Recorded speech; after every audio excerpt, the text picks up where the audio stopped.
É pastor da primeira igreja presbiteriana de Casa Caiada, Olinda, Pernambuco, desde 1994 e é professor do Seminário Presbiteriano do Norte desde 1999.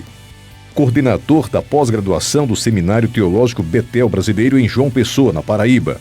Também ministra em diversos cursos de mestrado no Nordeste. Ele tem sido palestrante de congressos e conferências no Brasil. Foi um dos representantes brasileiros no Congresso Lausanne III, na África do Sul. Seus estudos e análises estão voltados para a missiologia urbana e para o ministério pastoral. Autor dos livros Cidades do Interior e Cidades para a Glória de Deus. E com vocês, Sérgio Lira. A tarefa agora vai ser um pouquinho mais complicada, né? Depois de comer o alimento do Ricardo agora, o pessoal já está com a barriga cheia. Aí vem o sono. Irmãos, eu quero nesses momentos aqui agora trabalhar um pouco mais o outro lado da moeda. A revitalização ele não acontece de uma maneira solitária. Não adianta o líder querer. Se você não perceber quem está com você e o grupo de pessoas pelo qual você vai trazer, ou para o qual você vai trazer a sua proposta de mudança, associe sempre essa palavra, se quiser usar revitalização, ao contexto de mudanças. E mudanças não é uma coisa fácil de fazer. Nós somos muito resistentes a mudar. Eu me lembro que em 1985, eu convidei alguns grupos de tradutores da Sociedade Bíblica do Brasil para dar uma palestra na igreja que eu pastoreava. E a Cidade Bíblica estava lançando aquelas Bíblias com capas coloridas. Vermelha, azul, marrom. E ficou exposta na igreja aquelas Bíblias lá, né?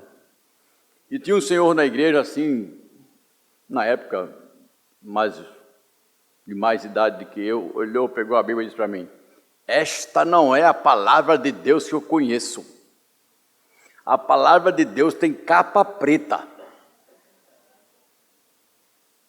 Verdade. Gente, não era a parte de dentro, não, era a parte de fora que estava sendo mexida.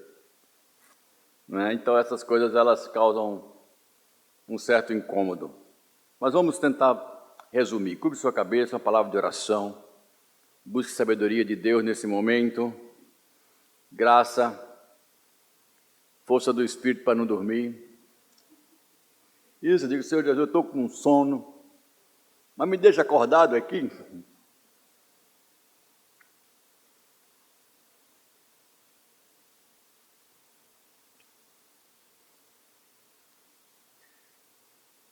Muito obrigado, Senhor, por esses momentos. Ajuda-nos.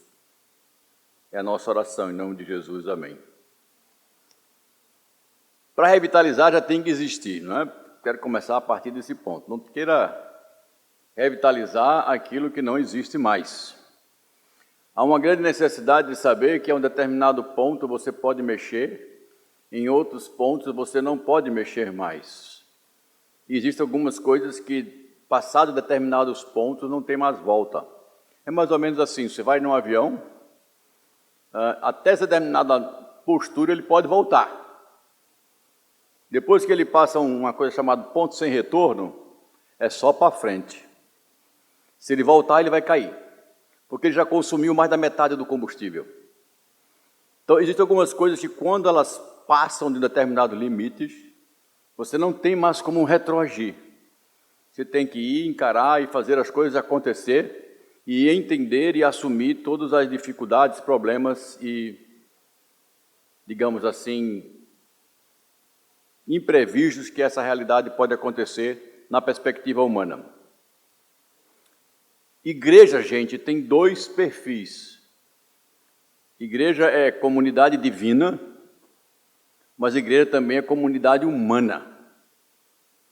Igreja tem aspectos do seu relacionamento com Deus, igreja tem aspectos dos seus relacionamentos do ser humano com o ser humano.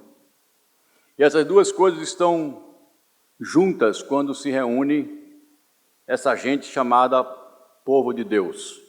Eu disse na trilha de ontem a perspectiva da igreja como uma comunidade que tem no seu DNA, neste mundo, a missão. E há uma plataforma para isso. 4 colunas muito bem estabelecidas num texto que a maioria dos crentes conhece, pelo menos vocês que são experimentados. 1 Pedro 2,9, o que é que tem? Estou ouvindo. Eita, Jesus, misericórdia, perdoa o que eu disse aqui, falei uma mentira. O povo não conhece a tua palavra, Senhor. 1 Pedro 2,9, não conhece, irmão? Estou vendo aquele dali, ó, mas ele é do standard, não é do congresso. Salvou-se. Pela graça sois salvos.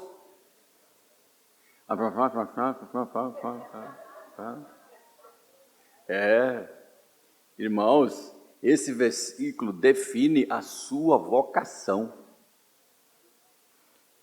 Pela graça sois salvos, isso é dom de Deus, e assim?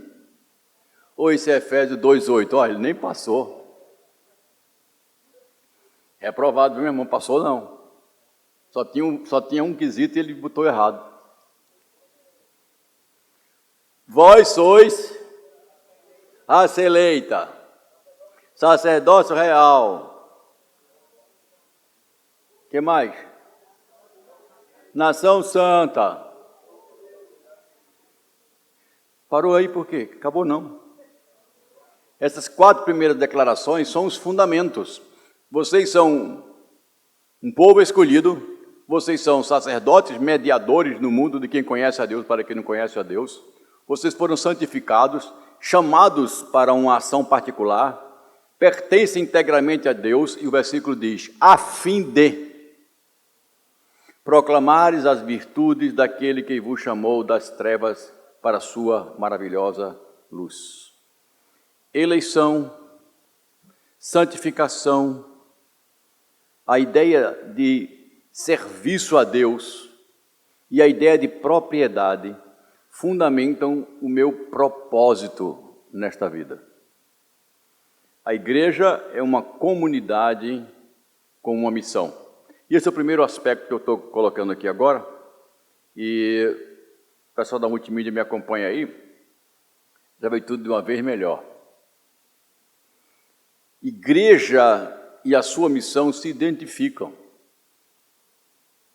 Há um autor que diz que não existe nenhuma outra igreja a não ser a de Jesus. E se não for missionária, não é a igreja de Jesus. Por isso, ontem eu disse que estamos seriamente afetados por um conceito equivocado. E o conceito é tão equivocado, irmãos, que nós engolimos uma frase que surgiu nos Estados Unidos e nós aceitamos, mais ou menos assim. Você pode fazer missões de 3 maneiras: orando, indo, isso é heresia. Não ria, não. Quem ora não precisa contribuir nem ir. Quem contribui não precisa nem orar, nem ir. E quem ir nem ora nem contribui. Quem for. Você não tem 3 maneiras, não. Você só tem uma maneira: orando, indo e botando a mão no bolso. Tem que fazer as 3 coisas. Eu não tenho a opção de dizer, não estou nessa missão. Não está nessa missão, meu querido, ainda não está na igreja. E muita gente vai tomar um susto, porque presbiteriano não entra no reino de Deus, batista não entra no reino de Deus, nazareno não entra no reino de Deus, assembleano não entra no reino de Deus, metodista não entra, luterano não entra. Quem entra? Você acha que tem um anjo lá perguntando assim, você era de qual denominação? Eu vi um colega dizer assim, no reino de Deus, o exame é um certificado de nascimento. É filho de Deus, entra. Não é filha de Deus, não entra. No reino de Deus só tem filhos. E se eu sou filho de Deus, eu estou intimamente conectado com a missão de Deus. É nesse aspecto que eu quero que você conceba essa ideia de igreja. E esse povo missional, por que é povo missional? Porque a gente faz uma divisão perversa. E aqui a igreja precisa de revitalização para isso. Alguns preletores já falaram sobre isso. Aquela separação de que o pastor é mais espiritual. Mas a culpa também é de quem não é pastor. O membro está doente. O presbítero vai orar por ele. Qual é a pergunta do membro? Cadê o pastor? Não, quem vai orar sou eu. Eu disse, poxa. Quando o irmão tal estava doente, quem orou por ele foi o pastor. Como se a oração do pastor tivesse mais poder do que a oração de outro membro da igreja. Irmão, a oração do poder na Bíblia diz assim, é o homem justo. Tem muito poder o justo quando ora. Mas a gente dá ao pastor essa qualificação, essa conotação especial. E a igreja precisa entender que não existe uma dimensão de sagrado e outra dimensão de secular. Algumas vezes as pessoas perguntam assim, pastor, o que é que você acha de ministério de tempo parcial? Eu disse, uma desgraça. Ninguém devia ter tempo de ministério parcial.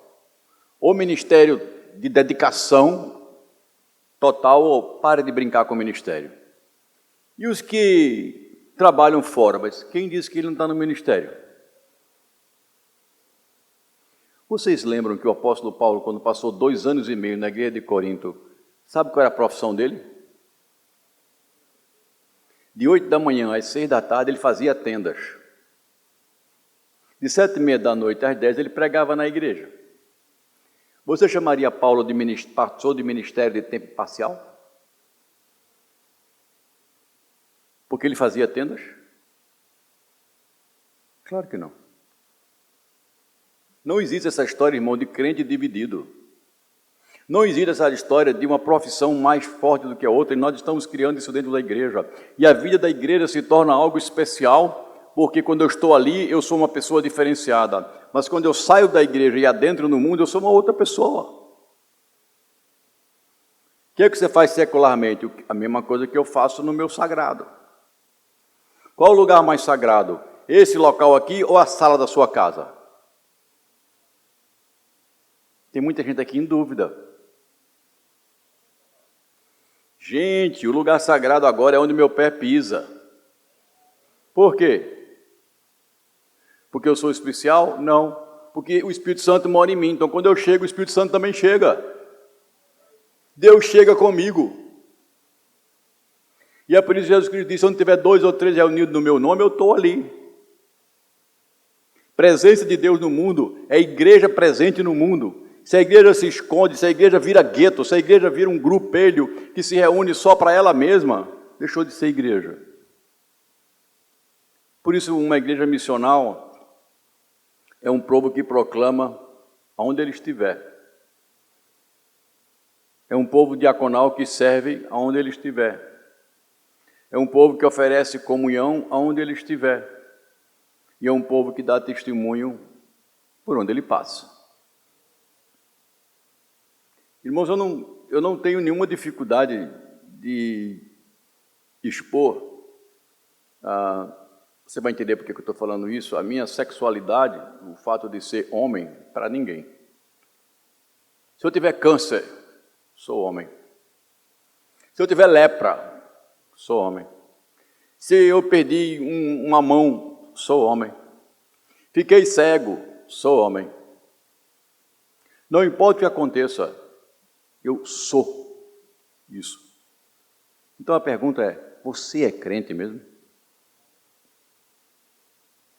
Independente da situação, você é crente em Jesus? As pessoas sabem que você é crente? Você transpira isso pela roupa, pelo jeito, pela fala? Isso é verdade para você? Por que eu estou falando essas coisas? Porque se você quer revitalizar, você precisa de um modelo para onde você vai levar a igreja. Você precisa olhar a Bíblia e entender um pouco do que a palavra de Deus fala sobre a Bíblia e dizer, preciso levar esse povo para isso aqui. Porque quando você não conhece as Escrituras, você começa tendo várias ideias por aí acerca de igreja. Deixe-me caminhar para o próximo slide. E como eu disse que hoje é a característica de uma igreja local. Obrigado, Gil. A igreja, falei rapidamente hoje de manhã, a igreja não é uma franquia. Se você vai para o McDonald's e pede lá um Big Mac, como eu gosto, tanto faz eu comer aqui, Recife, São Paulo, ou até nos States. Tamanho mesmo, tudo igual. Interessante até que os funcionários da loja se vestem do mesmo jeito. A cor é a mesma. A velocidade que tem para servir é a mesma. O nome disso sabe qual que é? Franquia. E eu quero que você entenda a diferença entre valor e o programa. Quando o programa se transforma no valor, essa igreja precisou ser revitalizada. O que é um valor? O que é um programa? Imagine. Escola dominical às 9 horas da manhã. Valor ou programa?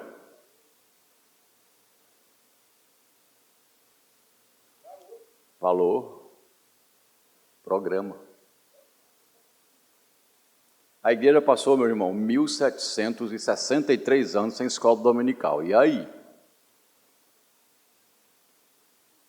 Foi no século XVIII, lá na Inglaterra, que surgiu essa ideia, e não foi para ensinar a Bíblia, não. Foi para ensinar a ler crianças do meio da rua. A ideia foi interessante e passou para a escola dominical. Mas qual é o objetivo da escola dominical? Ensinar a Bíblia, aprender a Bíblia. Mas nós estamos tão arraigados com 9 horas de escola dominical, que uma vez eu estava no interior, numa cidade de Pernambuco lá, peguei o boletim da igreja e dizia assim, escola dominical, sábado, às 8 da noite. Como?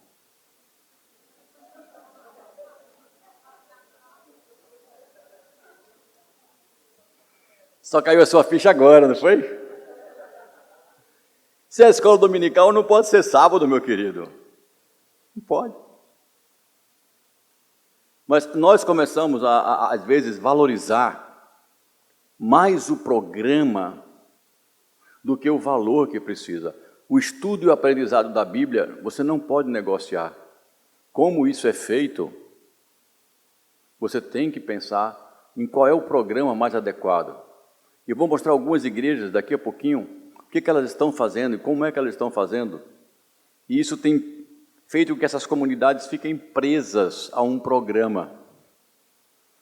E elas ficam presas porque elas transformaram o programa em um valor. Cada igreja local tem problemas localizados e pode ter problemas gerais. Preste atenção. Quantos crentes você conhece que quando tem uma promoção de trabalho, está ganhando mais dinheiro, diz que é uma bênção? Hã? O diabo pode comprar o passe de um crente? Satanás pode comprar o passe de um crente? Eu conheci um caso. A pessoa era atuante na igreja, a pessoa era dedicada ao trabalho do Senhor na igreja, professor na igreja. Um belo dia chegou e disse, pastor, recebi uma bênção. Qual foi? Eu fui promovido para tal lugar. E eu vou ganhar mais, tal, etc. E você vai fazer o que lá? Eu disse, não sei ainda não. Mas, bênção do Senhor, a gente não rejeita, né? E eu perguntei para aquela pessoa, você já botou na tua perspectiva de oração, se Satanás não está fazendo você parar tudo o que você está fazendo no reino dele, porque ele te ofereceu mais dinheiro? Eu fiz uma segunda pergunta também. O que fez você decidir? Orientação do Espírito Santo ou dinheiro? Irmãos, grave isso na sua mente. Dinheiro é o Deus deste presente século. Sabe aquele programinha do passado, topa tudo por dinheiro? O crente está nessa. Por dinheiro ele faz qualquer coisa. Ele larga o trabalho, ele larga o ministério, ele larga o que está fazendo na igreja. Ainda diz que é bênção de Deus, como se o diabo não pudesse comprar o passe dele. Estou repetindo isso para gravar na tua cabeça. E eu vou afirmar a você que, biblicamente, dinheiro, biblicamente falando, não decide nada no reino de Deus. Por uma razão simples teológica. Ao Senhor pertence a terra, o mar e tudo que neles há. Tudo já é de Deus. Para que Deus quer dinheiro? E eu vou mais longe. Dinheiro não é problema para você. Não meça o que você vai fazer por dinheiro. Porque Deus nunca, nas Escrituras, mandou alguém chegar e dizer: olha, veja quanto é que você vai ganhar. Se der, aceite. Não tem isso. Este é um problema geral. Vou fazer uma coisa que eu sempre costumo fazer, talvez você já tenha me visto falar sobre isso. Imagine um garoto de 17 anos chegar para o pai e dizer assim: papai, vou fazer o Enem, mas sabe o que eu vou escolher? Eu quero ser professor de geografia. O que você diria para esse garoto? Hã? Meu filho, você está com febre. Você sabe quanto ganha um professor de geografia? Meu filho, professor de geografia vai passar necessidade. Escolha outra coisa, escolha direito. Escolha robótica. Escolha mecatrônica. E vai aí uma linha, porque é como se o pai crente estivesse dizendo para o filho: Mamon não abençoa professor de geografia. Tem uma professora de geografia aqui, me perdoe, viu, mãe? Mas parece que Mamon não tem muitas amizades com quem dá aula de geografia, não. Eu nunca vi nenhum propaganda assim: precisa de professor de geografia.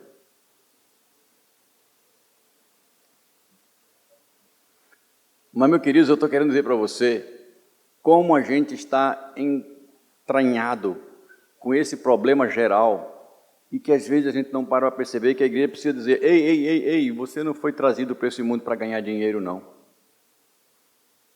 Deixa eu me explicar mais esse problema localizado, e eu vou mudar agora. Quantos membros ou quantas pessoas que frequentam a sua comunidade estão estudando para concurso? Ah, se crente estudasse a Bíblia como ele estuda para concurso. Meu Deus. Ele sai de casa, negócio debaixo do braço. Senta na parada do ônibus ou para esperar o Uber, está lendo. Como se na Bíblia dele não tivesse o Salmo 1, né? Antes medita na lei do Senhor, de dia e de noite. Esse salmo na Bíblia de muitos crentes é assim: antes medita na lei do Senhor, de vez em quando. Se a tua igreja não está alerta para isso, são aspectos gerais que eu disse a vocês: problemas graves na igreja não começam geralmente com grandes acidentes, mas com pequenos problemas que vão entrando.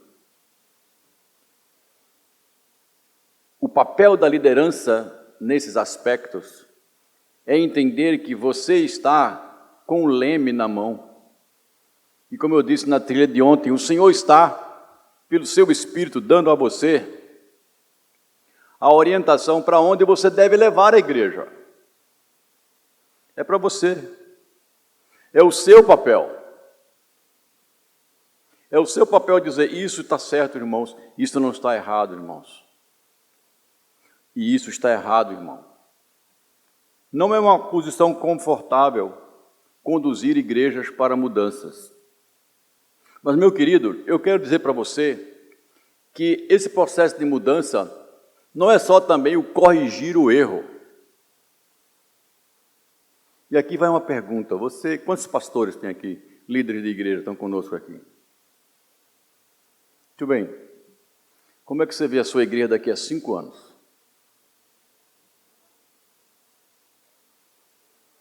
Para onde você está levando a sua igreja? Daqui a 5 anos você quer entregar o que para Deus? Entende o papel? Era a mesma coisa de você chegar para Moisés e ele com aquele povo diz assim, o que tu queres com esse povo aqui? Faz, sei lá, estou aqui. Se outro povo não me convidar para eu libertar, eu vou ficando por aqui. Não, meu irmão, tinha propósito. Tinha objetivo. Uma vez uma pessoa chegou para mim e disse assim, pastor, um colega, quando é que eu sei que aquilo que eu estou pensando para a igreja é de Deus? Eu disse, não sei. Eu só sei que quando você sabe, sabe. Mas quando não é, eu não sei não. Quando um líder sabe o que tem que fazer, ele sabe. Deus está me orientando a levar essa comunidade para aqui. E eu vou. Mas quando ele não sabe, joelhinho em chão, espera, medita, busca. Esse é o papel da liderança. A ação pastoral, irmãos, é entender que você está lidando com pessoas. Deixa eu lhe dar um exemplo. Você agora é um maquinista de um trem, que você descobre que ele está andando a 300 quilômetros numa direção, e você reconheceu, percebeu, ou foi informado que a direção é contrária. Que não é para ir naquela direção, que você tem que mudar a direção do trem. Primeiro, se você mudar a direção do trem, o que você vai fazer? Você vai matar muita gente. Então a primeira coisa que eu preciso fazer com esse trem é fazer o quê? Parar. Se eu parar ele de vez, também eu vou fazer um grande estrago. O que eu preciso fazer? Vai num vagão, imaginando que eu possa fazer isso, e eu acione um freio de um vagão. O que vai acontecer com aquele vagão? Ele vai começar a gritar. Pode gritar. Aí eu vou no segundo vagão, freio no segundo vagão, 2 vagões gritando. Você fecha 2, fecha 3, fecha um 4, 5. Quando você começar a fechar 6, 7, 8, 9, 10, sabe o que vai acontecer? A locomotiva não está puxando mais. O atrito vai ser tão grande que o trem para. Quando o trem para, o que as pessoas dentro se perguntam? Por que parou? Agora é a hora de você dizer, porque estamos na direção errada. E as pessoas vão dizer assim, alguns, mas eu não quero mudar.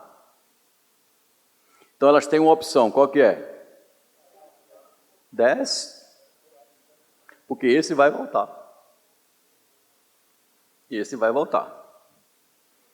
Se você está entendendo, pensando diante de Deus, fazerem mudanças que você está percebendo que vai provocar uma guinada de direção na sua igreja, não mude de vez, se prepare para essa reação e entenda que vai haver perdas.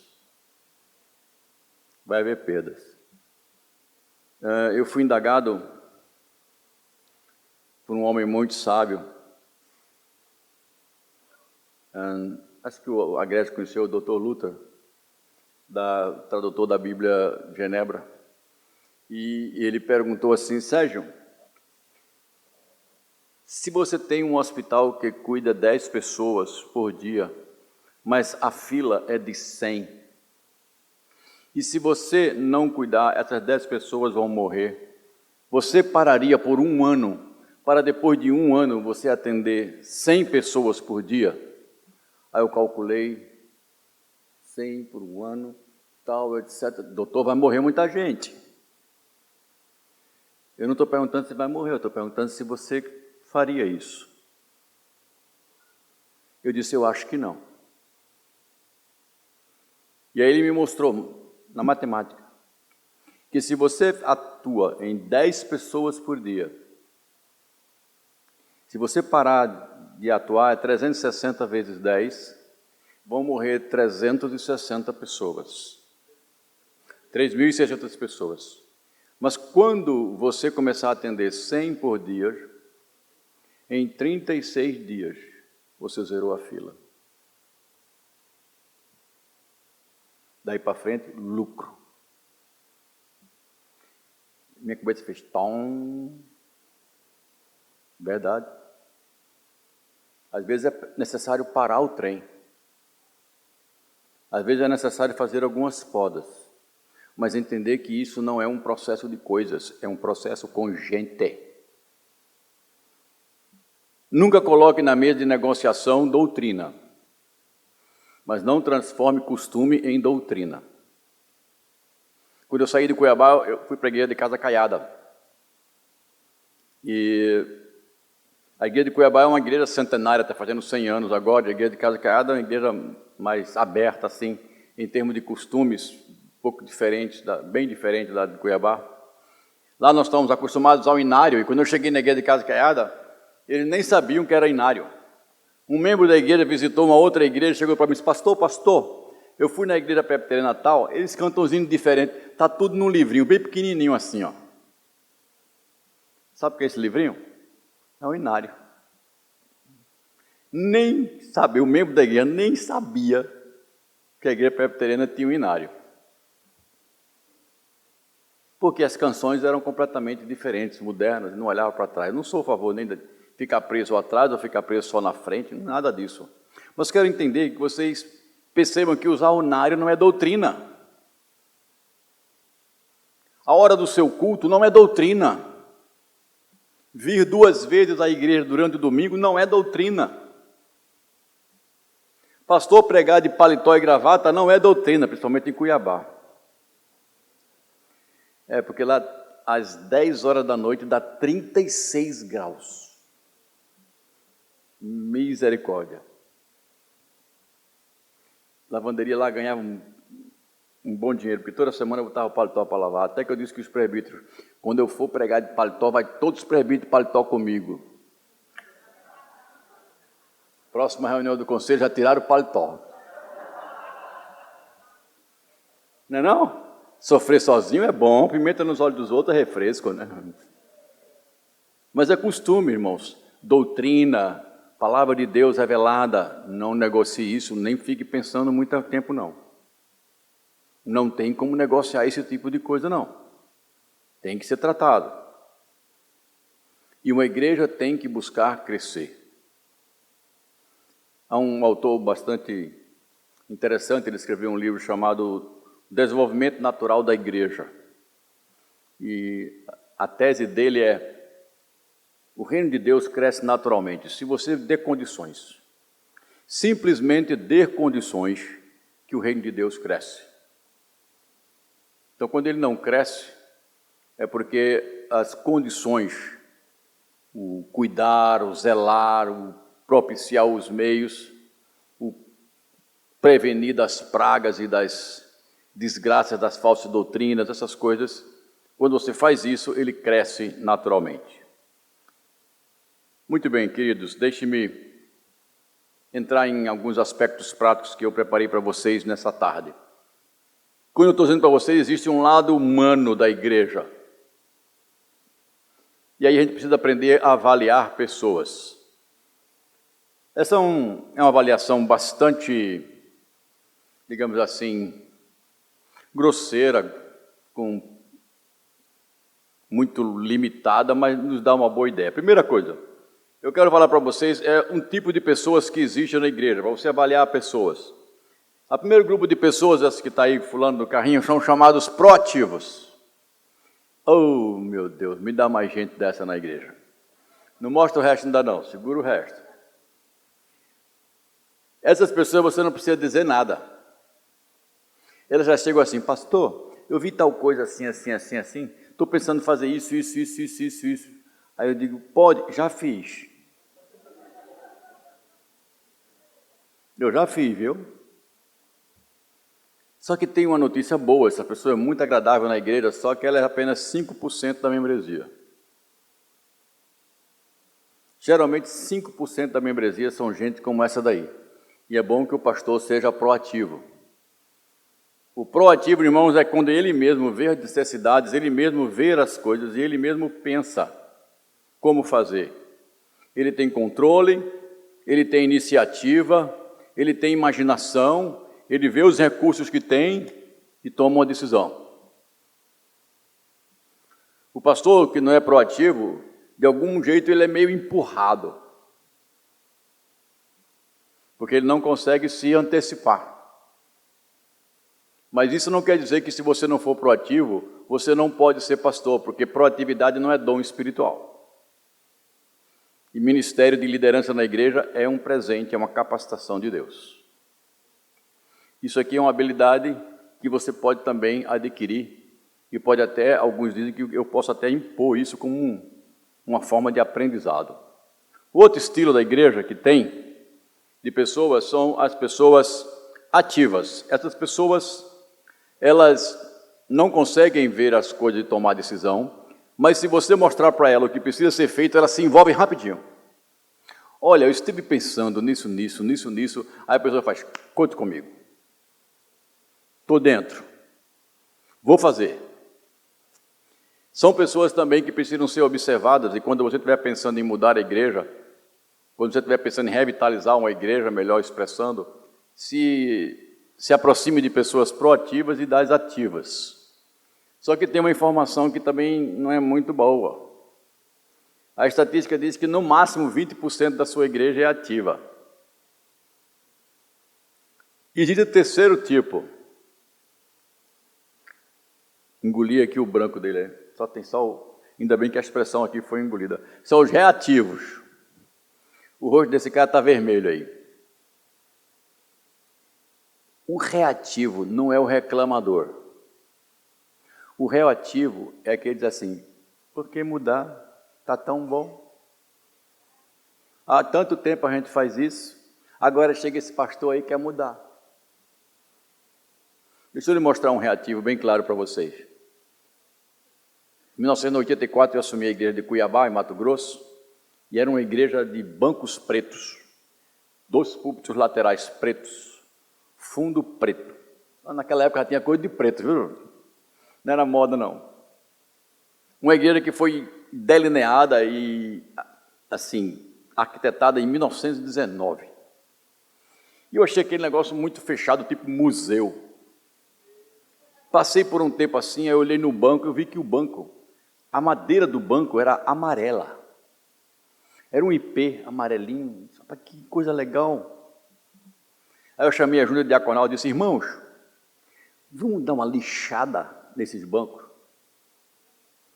Vai deixar de ser preto, vai abrir, ficar um negócio mais agradável, amarelinho.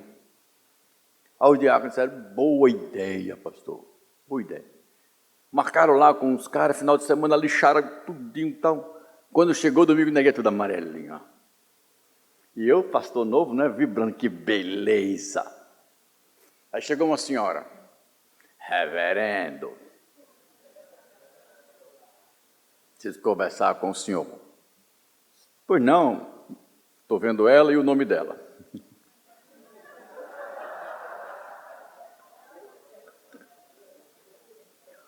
O senhor já chegou aqui fazendo as suas mudanças, né?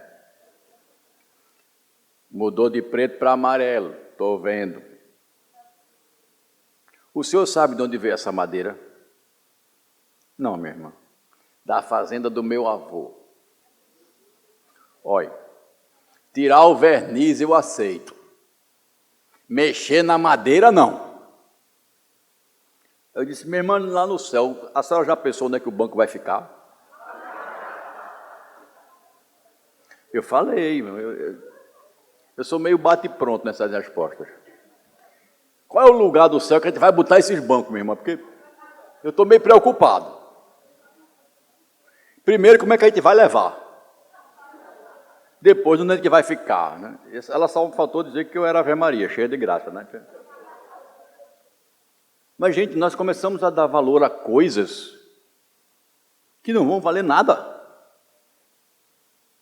E o que me espanta hoje em dia, irmãos, é que essa reatividade, ela vai em várias formas, de várias maneiras. Nós tivemos uma reatividade muito grande quando usamos a mudança dos nossos instrumentos. Mas existe aí um outro grupo ainda da igreja, que não são os reativos. Esse grupo são os dos inativos. Você muda, ele faz, mudou, foi? Notei, não. Vamos mudar assim, ele diz, para mim tanto faz, pode mudar. Não se preocupe muito com esse pessoal, mas se preocupe com a ideia de que os reativos são 60% da igreja. Então você vai sofrer reação. Deixe-me entrar agora nos tipos de igreja, porque você vai entender um pouco mais do que eu estou falando para você avaliar a igreja nesse grupo quando se torna coletivo. O primeiro grupo coletivo, para mim, é o chamado de uma igreja resistente. Quando esse número de reativo é bastante grande e você tem muita dificuldade para mudar nessa igreja. Igrejas muito estabelecidas, igrejas com muito tempo, igrejas com muito manual. Na igreja presbiteriana, tudo que você pensar tem um manual. Vai morrer, tem um manual para fazer. Na verdade, nós temos lá um... Se quiser usar, pai, fale isso, fale isso, fale isso, fale isso, fale isso. Vai nascer, também pode falar, fale isso, fale isso, fale isso. Tem um manual para tudo. Então, essas igrejas, quando você vai pensar em mudar uma igreja sistematizada e institucionalizada como esta e outras igrejas históricas, você tem uma dificuldade muito grande. Quando nós mudamos a nossa igreja de divisão para trabalho cristão entre sexo e departamentos para ministérios e dons espirituais, houve uma convulsão com as demais igrejas dentro do presbitério. Porque elas começaram a achar que ter departamentos na igreja, ou deixar de dividir a igreja por senhoras e homens, isso era abandonar o presbiterianismo. Irmãos, não tem nada a ver uma coisa com a outra. Na Bíblia, o trabalho cristão está claramente estabelecido para ser praticado através dos dons espirituais e os talentos naturais consagrados ao Senhor, gerando várias frentes de trabalho. Mas uma igreja resistente, ela fica, será que vai, será que não vai, será que não vai? Calma com a sua igreja resistente. Ame-a, exponha a palavra, mostre os fundamentos do que você está mudando. Mas aqui uma palavra muito importante antes de eu continuar. Preste atenção. Líder, não faça da sua igreja a igreja que você gosta. Faça da sua igreja a igreja que Deus quer. Não é o seu gosto, é o que Deus quer com ela. O segundo tipo de igreja, para você poder ter um fator de avaliação, é a chamada igreja de ontem. A igreja que valoriza o que aconteceu no passado. Ela tinha 3 cultos, ela possuía 3 cultos de oração durante a semana, com muita gente. Mas a igreja diminuiu, o contexto mudou, etc. E ela continuou com os 3 cultos, 2 em cada dia. E a gente diz assim, olha, vamos fazer um só com 6. Não. Nós sempre tivemos 3 cultos. Colegas já chegaram para mim, pastor, o que é que eu faço? Na quarta-feira eu tenho um culto de doutrina. É eu, minha mulher, meu filho e um membro. O que é que eu faço? Digo, levo o membro para a tua casa para comer, refeição, etc. E estuda com ele. Fecha isso. E comece a pensar por que esse negócio, esse programa não está funcionando. O que eu preciso de algo melhor? A igreja de ontem só mantém o que foi. Geralmente vive de fama e gosta de preservar o que foi, se descontextualizando. É como se As pessoas dessa igreja de ontem, olhando para os bancos de madeira, desconhecessem que já foi inventado um produto chamado espuma. Está confortável para você aí, tá? É porque inventaram espuma. Entendeu? Porque se fosse madeira, você estava reclamando agora. Mas a igreja de ontem disse, não, é assim. Só para você entender, vou ser bem forte agora. Qual é o lugar do Brasil que ainda se usa banco de madeira para receber pessoas? Não, meu filho, isso é na igreja, né? Tira a igreja dessa história. Tira a igreja. Eu digo, nem fila do INSS. Até lá as cadeiras melhoraram. Mas nós insistimos ainda hoje em madeira.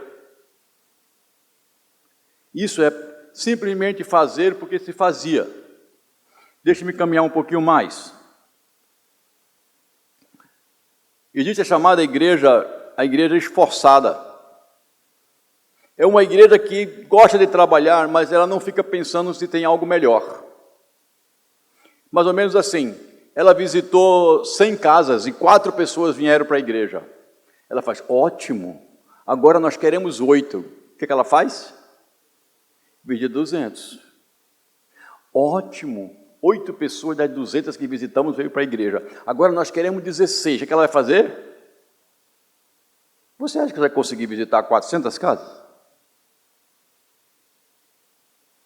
Uma vez eu peguei um relatório na minha igreja. Isso chama-se esforço, viu, irmão? Aí tinha assim, pessoas evangelizadas, 5.000. Como é? E era um grupo de senhoras, 5.000. Isso é um fantástico. Chamei a senhora, minha irmã, o que é isso aqui? Como foi 5.000? Ah, pastor, foi assim, nós compramos 5.000 folhetos, fomos às 6 horas da tarde para o shopping, todo mundo que saía lá, ó, nós demos um folheto. Isso é evangelização? Mas foi um esforço. Eu digo que às vezes, se a senhora quiser evangelizar 10.000, é só comprar 10.000 folhetos. Se eu quiser evangelizar uma cidade do interior com 20.000, eu alugo um helicóptero, pego 20.000 folhetos, vou para cima de lá e solto. Pronto, em nome de Jesus, está evangelizado. Era bom. Era bom, né? Se não... Então, às vezes, simplesmente a gente se esforça num método que o resultado não produz. O esforço é grande, está se desgastando. Mas como o Ricardo falou aqui, e o como, irmão? E o como? O que você está fazendo? Pense como você está fazendo. Tem um outro tipo de igreja que você precisa olhar, essa é muito comum no dia de hoje, é a Perishneus, né? A igreja da moda. O que tiver na moda, ela está aí agora. Uma vez eu fui falar numa igreja, quando eu entrei na igreja, a luz apagou. Eu disse assim, eita, faltou luz. Eu não sabia ainda dessa moda, eu não conhecia. Foi o ano passado. De repente acenderam umas luzes laterais assim, meia boatesca, né? Do fundo da parede. E um grupo começou a cantar, que eu só vi a silhueta. É homem, mulher. Senhor, eu preciso distinguir quem está lá na frente. Eu não sabia.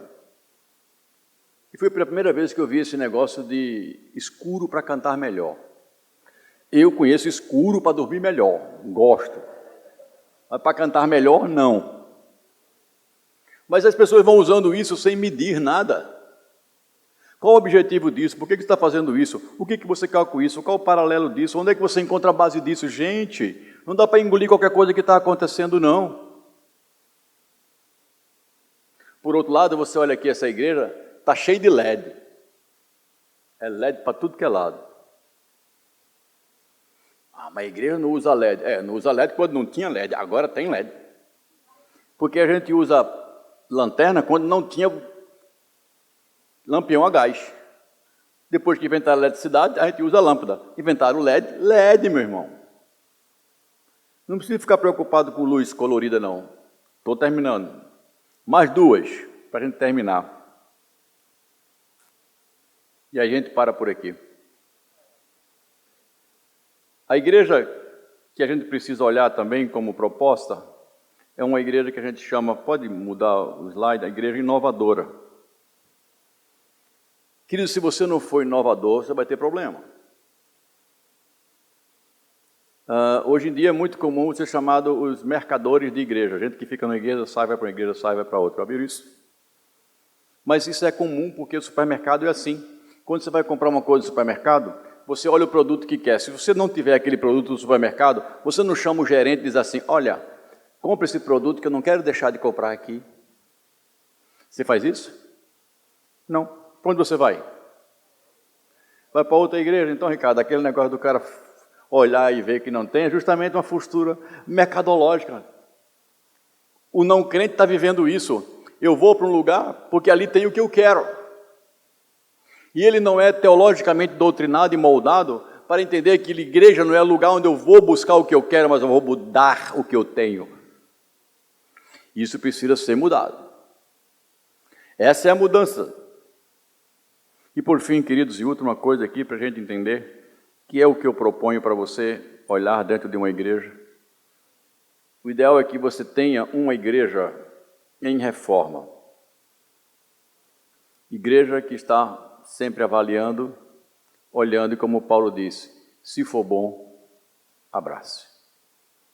É bom, cabe, é útil para você, vai lhe beneficiar, não é contra os princípios da palavra de Deus, por que não usar? Olha, microfone sem fio, não é ótimo? Você não tem que bater em nada, não tem fio, não tem nada. Gente, isso é muito bom, usa, se você puder. Espera aí, tu vai ter que subir. Dá a volta para cá. É teimoso ele. É resistente. Obrigado. Aqui tem uma caixinha de opinião. Eu acho que agora essas perguntas que nós vamos ter agora é para mim e para o Ricardo, né? Então, Ricardo, vem para cá agora.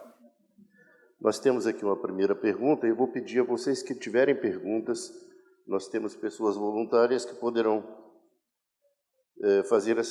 levar o microfone. Por que as igrejas não colocam caixa de sugestão para os membros e às vezes colocam para os visitantes?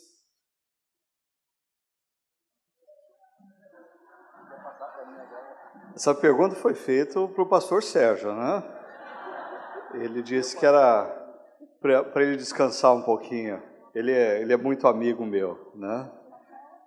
Bom, eu não sei se eu vou responder exatamente o que a pessoa está querendo, mas eu vou provocar a pessoa e vocês. Primeiro, por que a igreja coloca a caixa de sugestão para visitantes e não coloca para membros?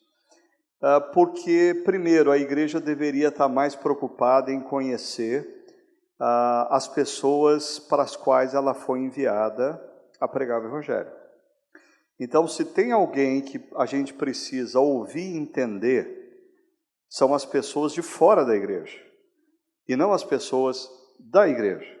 Porque quando a gente começa a ouvir as pessoas da igreja, principalmente aquelas que não têm uma consciência de qual é a vocação histórica delas, de que elas, como crentes em Cristo, foram chamados pela graça para fazerem parte de um povo que foi enviado para ser bênção, elas querem transformar a igreja num espaço de comodidade para elas, quando na verdade elas deveriam estar pensando sempre em como a nossa igreja pode se tornar um espaço no qual pessoas não cristãs venham, não se deparem com qualquer barreira e possam compreender o Evangelho.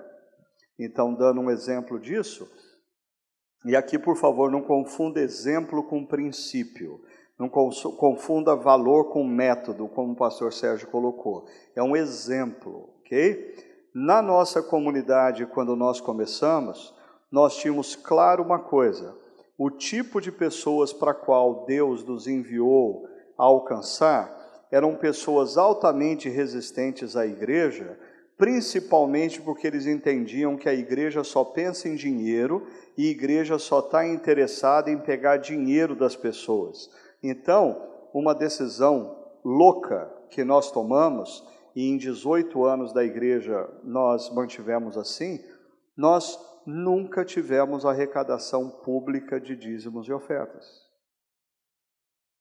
A igreja sobreviveu, nós conscientizamos o povo na classe de princípios básicos da vida cristã, nos grupos pequenos, mas nós temos pessoas que hoje estão na igreja porque vieram pensando assim, essa igreja é como as outras, só está pensando em dinheiro. E ela foi voltando domingo após domingo, esperando o momento que ia ter a arrecadação de dízimos e ofertas, e nunca teve. E ela está até hoje esperando, ouvindo o evangelho lá, já se converteu, já foi discipulada, hoje já é diácono da igreja. Isso é um exemplo de como a igreja precisa entender melhor aqueles que não são da igreja. Porque se a igreja começa a se formatar a partir do que os crentes querem, principalmente crentes sem visão bíblica de quem eles são, a igreja se torna refém de um bando de consumidores. Mas agora a resposta certa vem do pastor Sérgio, tá? Concordo com ele.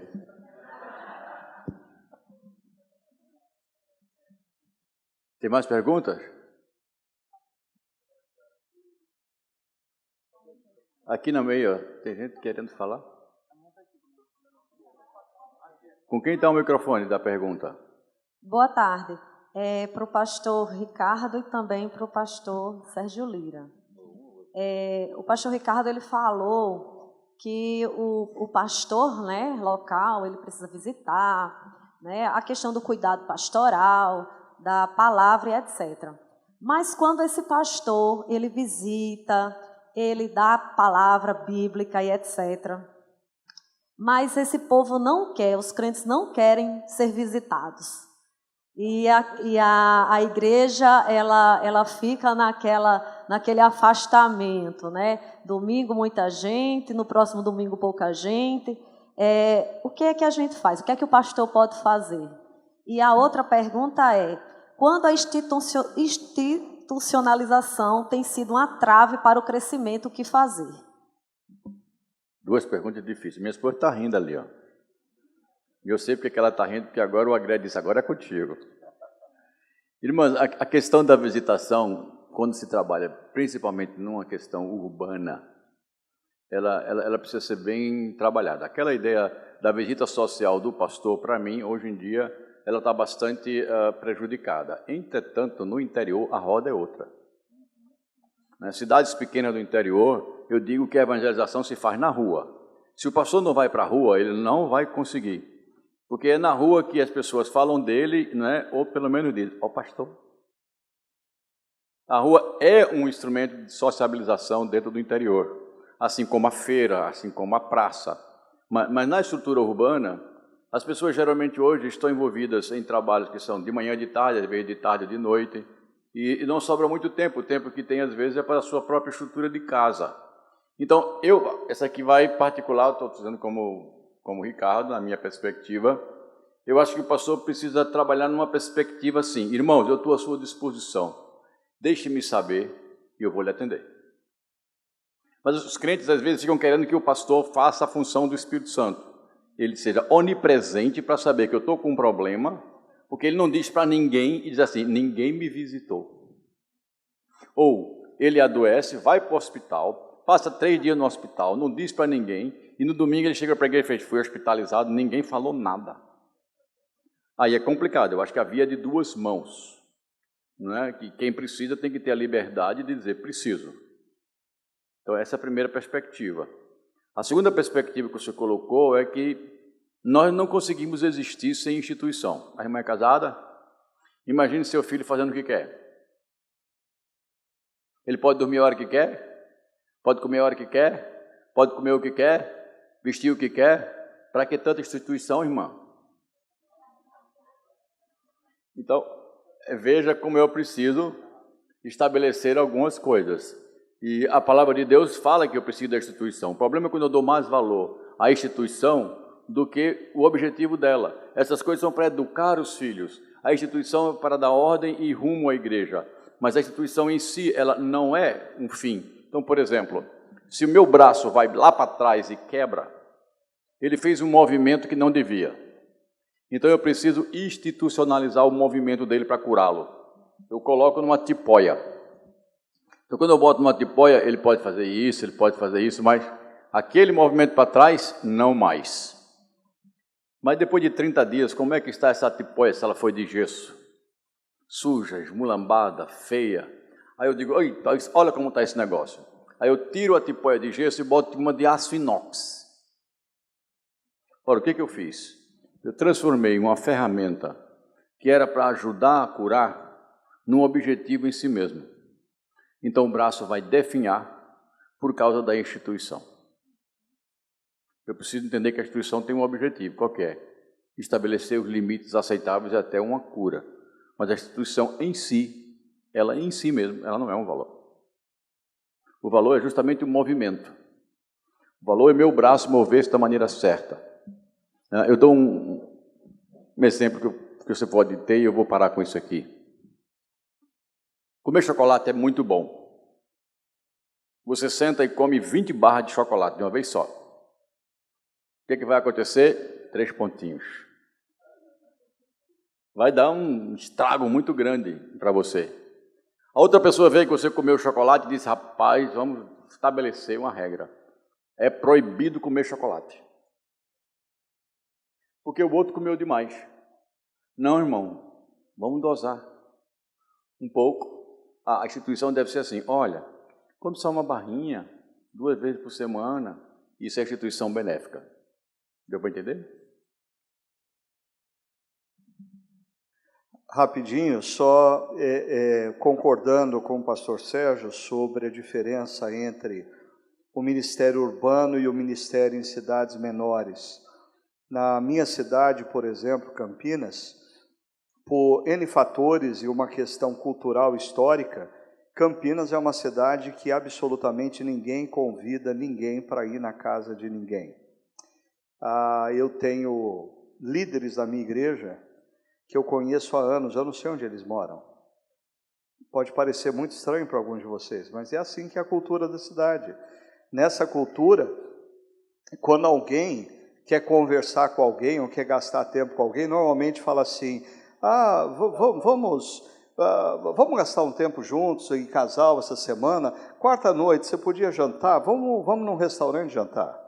Ou, se é uma conversa só do homem para o homem, vamos tomar um café essa semana? Né? Então, as pessoas se convidam para um espaço que é um terceiro espaço, não é o espaço nem do trabalho, nem da casa. Então, eu acho que pessoas que desempenham ministério em grandes centros urbanos precisam repensar, porque eles precisam convidar, assim, para mim hoje, eu quando fiz o meu primeiro ministério em Pirituba, e lá eu fiquei por cerca de 10 anos, eu visitava muito as pessoas nas casas. Hoje, eu converso muito com as pessoas em cafeterias. Às vezes eu passo o dia inteiro tomando café, senta um, conversa, levanta, chega outro. Isso começou, eu sempre conto, quando a gente começou a igreja e a gente não tinha escritório. Então, o meu consultório pastoral era a praça de alimentação do shopping, na frente de uma loja de café. Aí, chegou a primeira mulher que veio conversar comigo aquela tarde, e ela sentou na minha frente, e começou a conversar, tal. Quando deu 30 minutos, começou a chorar, e ficou lá chorando, soluçando na minha frente. Eu abaixei a cabeça e fiz uma oração por ela, e abri o olho e percebi que a menina do caixa estava olhando estranho. Aí a mulher pegou, me abraçou, me agradeceu e foi embora. Aí chegou naquele dia, eram 3 mulheres, aí chegou a outra mulher e sentou na minha frente, e 30, 40 minutos depois começou a chorar, e eu olhei para a menina do caixa, ela achou meio estranho aquilo, e aí eu orei por ela, e ela pegou, levantou, me agradeceu, foi embora, e chegou a terceira mulher, e se repetiu o fato, né? Aí a hora que eu normalmente tomava os cafés e pagava no final, Aí eu fui lá pagar. Aí, no primeiro dia ela não teve coragem de perguntar, segundo dia não teve coragem. Até um dia ela falou, você é o quê? Eu falei, sou pastor. Falei, agora eu entendi. Eu falei, pois é. Ela falou, porque eu achei estranho o negócio, se eu converso com tanta gente, a maioria do pessoal começa a chorar no meio da conversa, né? Tal. E aí, um outro dia, eu fui lá no final da tarde pagar, e ela falou assim, pastor, o senhor está com pressa? Eu falei assim, não, por quê? Ela falou, o senhor teria um tempo para conversar comigo? E isso é ministério urbano. Você precisa ser pastor para a cidade.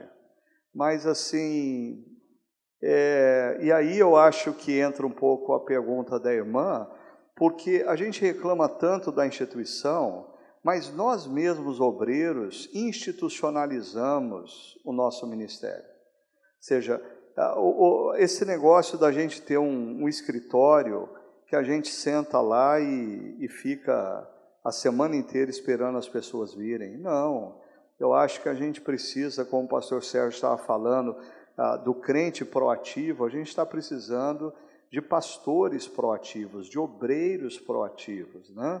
E na nossa comunidade, nós temos uma equipe pastoral, junto com os líderes de ministério, é uma equipe aí em torno de 15 a 18 obreiros, né?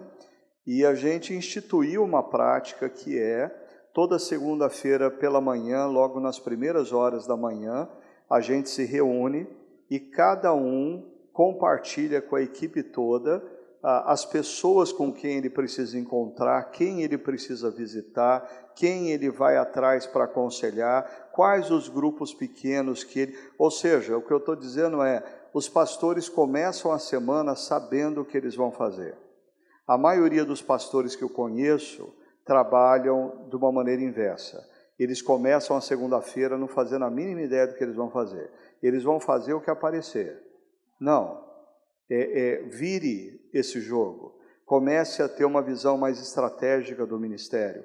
Olhe para a sua comunidade no domingo e perceba quem está ausente e diga, eu vou atrás dessa pessoa essa semana. Perceba quem está meio aborrecido e diga, eu vou ligar para essa pessoa e vou tentar marcar um café com ela. Perceba que uma irmã ali está sentada e o marido dela não veio. Tem problema, está acontecendo alguma coisa naquele casamento, que é o terceiro domingo que ele não vem e eu vou atrás desse casal. Então, e o problema eu acho que não é a instituição. O problema é quando ou a instituição ou nós passamos a confundirmos os métodos que foram criados no passado e eram efetivos e transformamos esses métodos em dogmas. Porque aí nós passamos a servir não a causa da instituição, mas os meios que a instituição criou 50 anos atrás. Então, o pastor Sérgio falou da Escola Bíblica Dominical. Escola Bíblica Dominical é um meio criado pela instituição igreja, décadas, séculos atrás, altamente efetivo. A sociedade mudou drasticamente. O perigo é nós passarmos a achar que a nossa instituição existe para ter Escola Bíblica Dominical. E nos esquecemos do porquê a nossa instituição existe. Eu, na primeira noite, falei que nós precisamos resgatar o porquê. Por que eu faço o ministério? E eu diria que essa é uma pergunta altamente importante para o pastor e para a igreja. Por que eu faço o que eu faço? Por que a igreja existe na história? E aí, são essas duas coisas que nós não podemos nunca esquecer. Boa tarde. É muito bonito a palavra discipulado, né? Só que nós temos observado ao longo da história, e principalmente agora que nós vivemos um tempo de correria, e a igreja ela não quer sair, eclesia para fora, ela quer ficar. Né? Então ela não quer sair daqui das quatro paredes, enquanto pessoas estão morrendo, mas a gente vem para o culto e acha que está tudo legal, e ficamos aqui dentro. Então a igreja ela não quer um discipulado. como o pastor falou aqui, igreja missional, ela tem que fazer essa ação de ir para a rua, de sair das quatro paredes. Mas o que se percebe é que a igreja não quer sair das quatro paredes. Ela não faz o esforço. E aí, quando vem para um congresso abençoado como esse, sai daqui querendo vender até avião.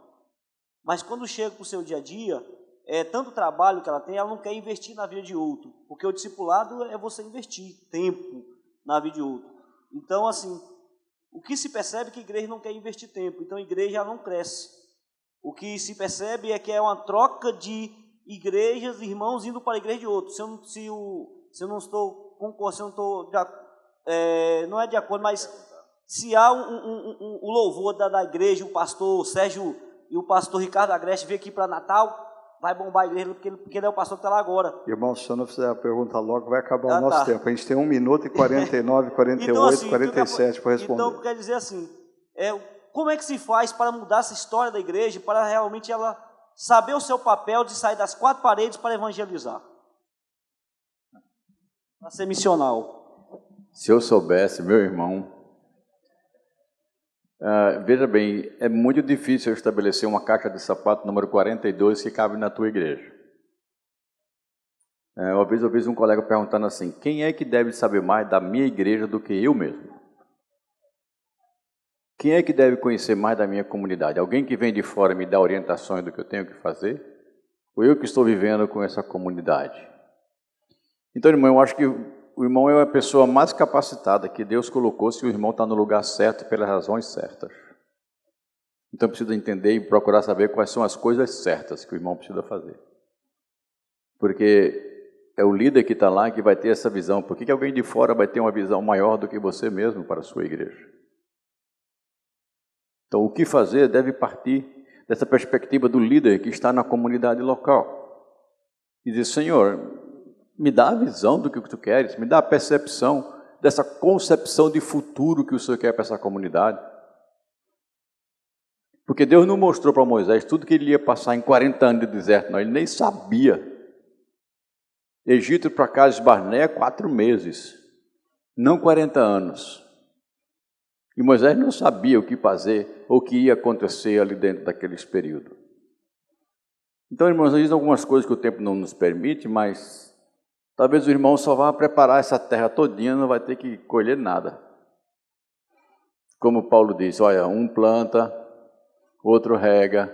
Aí depois chega um terceiro lá em 2082 e tem uma grande colheita lá. Mas o reino de Deus, ele é diferente. Então, eu creio que o irmão deveria pensar e buscar a Deus, Senhor, o que o Senhor quer que eu faça aqui nessa comunidade? Não, eu lhe aconselho não buscar atrás de um enlatado, mas buscar as Escrituras, cuidar desse povo. Quantos querem descer? Desçam. Com quantos eu vou contar? Quantos querem ser igreja? 3, 4? Trabalha com 4. Com 5, com 6, com 10. Porque às vezes a gente não quer investir numa comunidade menor, quer ver o resultado como um todo. Eu sei que o pastor tem esse interesse. Mas eu diria, como já foi colocado aqui, a grande maioria das igrejas não são grandes igrejas. São igrejas pequenas, e você conhece a sua igreja. Até 100 membros dá para conhecer nome, com quem é casado, aonde mora, né, filhos, a gente consegue bem vai quais as dificuldades. E fazer um programa, dizer, eu vou trabalhar com essa igreja, vou pregar sobre isso, vou ensinar sobre isso, eu vou investir com isso, vou gastar meu tempo que eu tenho resposta com fulano e beltrano, vou no primeiro ano buscar isso, e eu começo a fazer um programa no que depende de mim, e buscar a orientação do Espírito para o que quer. Porque você já entendeu para onde você tem que levar a igreja. Levar a igreja e ir para fora. Então o irmão está dizendo, eu tenho uma igreja para dentro. Seu alvo de revitalização é para fora. Como? Aí, conhecendo a sua igreja, poder traçar alguma coisa dentro disso aí. Oração, mano. Muita oração. Só concluindo, e pegando a carona aqui no pastor Sérgio, vou dar uma dica muito simples que ela não é minha, mas me abençoou grandemente. David Ferguson, um amigo que escreveu aquele livro Fazedor de Heróis, o ano passado a gente fez alguns eventos juntos E num dos eventos eu perguntei para ele, diante das pessoas, como que a comunidade dele, na cidade dele lá nos Estados Unidos, começou a fazer diferença na vida das pessoas que não eram da igreja. Ele respondeu dizendo o seguinte: nós deixamos de colocar sobre as pessoas da igreja o peso delas evangelizarem os seus amigos e vizinhos. Ou seja, eles pararam de dizer: vocês devem evangelizar os seus amigos e vizinhos. Em substituição a isso, eles disseram: vocês precisam abençoar os seus parentes e vizinhos. A missão de vocês, segundo Gênesis 12, é ser bênção.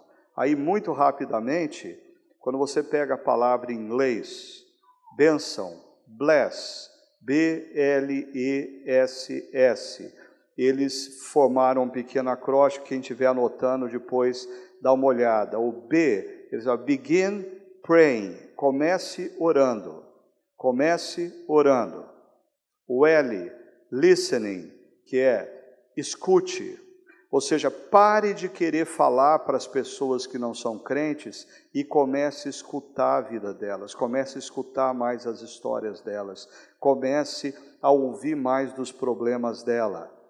O E do bless, eating, coma junto com as pessoas. A maioria das pessoas da minha igreja vão dizer assim: ah, mas eu trabalho, estudo, tenho que ir na igreja, eu não tenho tempo para conviver com os meus amigos não crentes.